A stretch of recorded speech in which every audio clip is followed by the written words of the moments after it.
Oke, baik Bapak Ibu sekalian, kita lanjutkan dalam Flex. Jadi, Flex itu cocok digunakan untuk mengatur layout konten dengan konsep satu dimensi, baik secara horizontal maupun secara vertikal seperti itu ya. Nah, ketika kita lihat di propertinya, jadi nanti akan ada kontainer dan akan ada objek konten. Di bagian kontainer itu kita bisa memiliki beberapa properties berikut. Dan kemudian untuk anak-anaknya atau child-child di dalam kontainer tersebut, kita bisa memiliki beberapa properti berikut. Nah, kita akan lihat beberapa gitu ya di dalam kelanjutan materi kedepannya. Nah, di sini kita lihat dulu terkait justify content, align items, dan align content. Justify content biasanya digunakan untuk mengatur kita mau secara horizontal dia itu seperti apa ya. Ada nilainya flex start, jadi semuanya mepet ke start. Ada flex end, semuanya mepet ke kanan. Ada center, semuanya akan di tengah. Ada space between, maka di tengah-tengahnya akan ada jarak yang sudah dibagi dengan rata. Ada space around, ini mirip seperti space between, tapi dia tidak mepet kanan dan kiri ya di ujungnya, tapi ada space di samping-sampingnya. Kalau kalau space evenly itu hanyalah yang child genapnya yang mendapatkan jarak seperti itu. Jadi ini child keduanya ada jarak kiri kanannya. Seharusnya space evenly ini mengatur jaraknya semuanya sama rata. Maaf. Ya, jadi di sebelah sini, di sebelah sini, sebelah sini, dan sebelah sini semuanya sama rata. Kemudian kalau align items, jika justify content itu mengatur secara horizontal, maka align items itu mengatur secara vertikalnya Bapak Ibu sekalian. Sama ya, bisa punya flex start, flex end, center, stretch. Jika stretch itu yang tingginya berbeda, maka kita akan fullkan satu layar semuanya dan semuanya ditarik sama rata seperti itu ya. Tidak harus satu layar, melainkan akan menyesuaikan dengan kontainernya.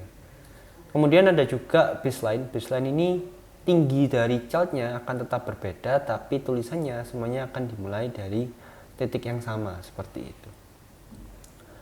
Nah, kemudian kita juga memiliki align content. Align content itu akan mirip ya, seperti tadi punya flex start, flex end, center, stretch, space between, dan space around. Ini mengatur jika kita memiliki tidak hanya satu line gitu ya. Untuk datanya ada banyak, ini banyak line. Nah, jadi per line itu jaraknya seperti apa. Begitu. Jadi kita bisa lihat semuanya di sini flex start mepet ke atas, flex end mepet ke bawah, center di tengah, stretch semuanya ditarik sampai full satu kontainer. Kemudian space between, ada jarak di tengah-tengahnya, di antar line-nya ya.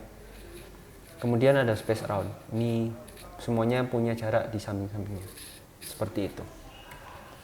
Nah, kurang lebih justify content itu jalannya seperti ini Bapak Ibu sekalian semuanya.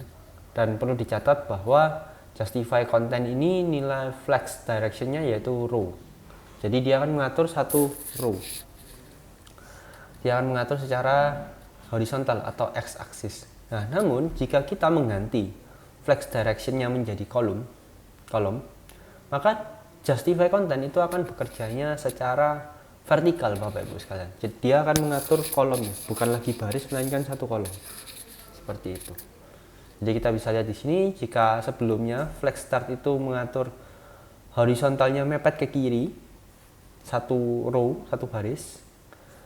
Jika kita melihat di bagian flex directionnya kolom, jika menggunakan justify content flex start, maka satu row itu akan mepet ke atas, bukan satu baris, tapi satu row mepet ke atas, seperti itu.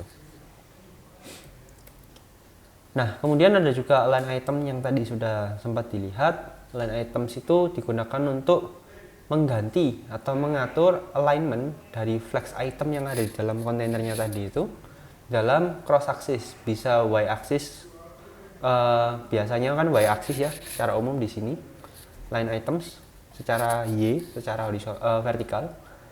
Namun jika kita ganti flex directionnya menjadi kolom, maka dia akan mengatur secara horizontalnya seperti itu. Jadi dibalik Bapak Ibu sekalian semuanya.